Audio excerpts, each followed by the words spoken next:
Hi, everybody. I'm Erica Reeder. I've been writing as a best-selling author for the last 10 years.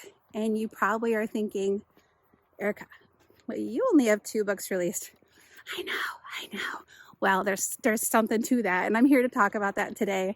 I've been, let's start back at the beginning.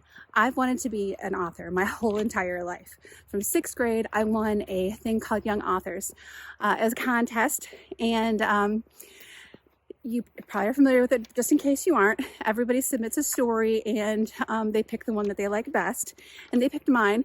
I can't tell you how much of a shock it was to me when they picked mine. I was so excited, and I thought to myself, wait a minute, I liked writing that, and if that's something I can do for a living, sign me up. And as a kid, I was like, that's it, Mom, Dad, I'm writing.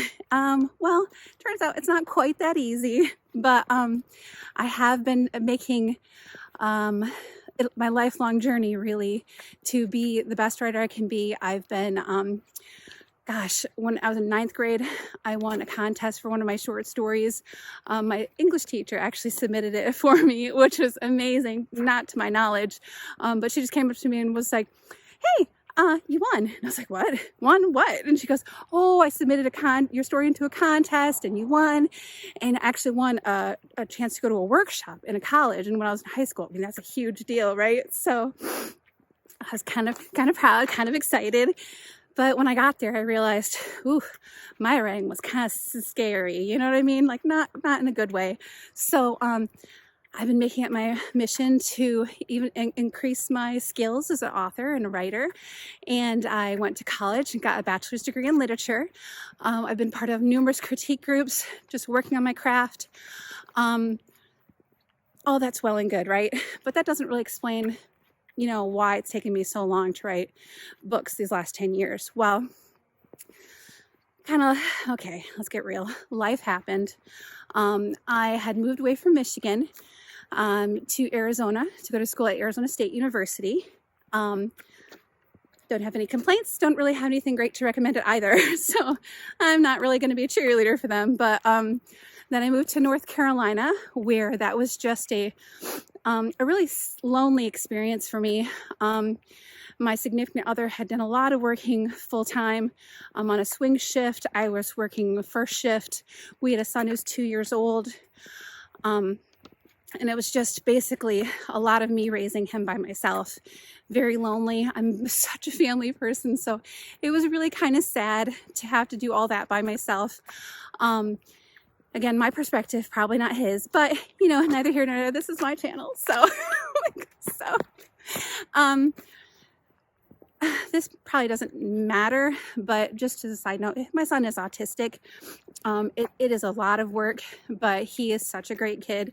And I mean, I don't want to say my kid is better than your kid, but maybe he might be.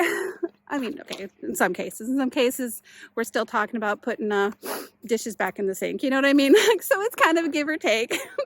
But he has his challenges just like everybody else, and I love him to the depths of my soul. But I had to kind of give time away from my writing to be a mom, to give him the attention he needed.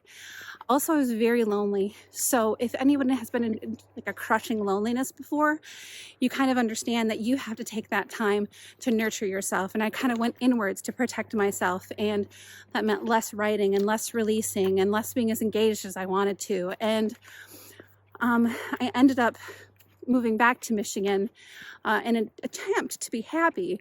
I realized later that I had to find happiness within myself.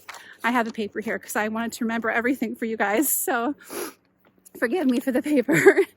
But I finally was working on being happy when my dad died. And if anyone has ever lost a parent or guardian who, someone who's raised them, you know how hard that is. So it took me really out of my entire space. I didn't know really even what made me happy anymore when I was just starting to figure it out. So I took that time to do a lot of researching into what made me happy. And I watch countless self-help videos in addition to the writing help videos, because again, I still love writing, so I never lost that. And gosh, on the 10th year here, I got a divorce. So let me continue the story. I got a divorce, and then found a significant other as well, who I feel like is aligned with me as an individual, and I really love him to the depths of my soul. Great person. You're never gonna find a better person than him. I'm not. And I don't want to. He's a great person, and he's encouraged me to open up myself and be happy, and that's what I'm doing here. And on the 10th anniversary of my first release, I've been working on something big for you. So here I am. I just wanted to give you my backstory, tell you what's going on, and say thank you again for all your support. Thank you.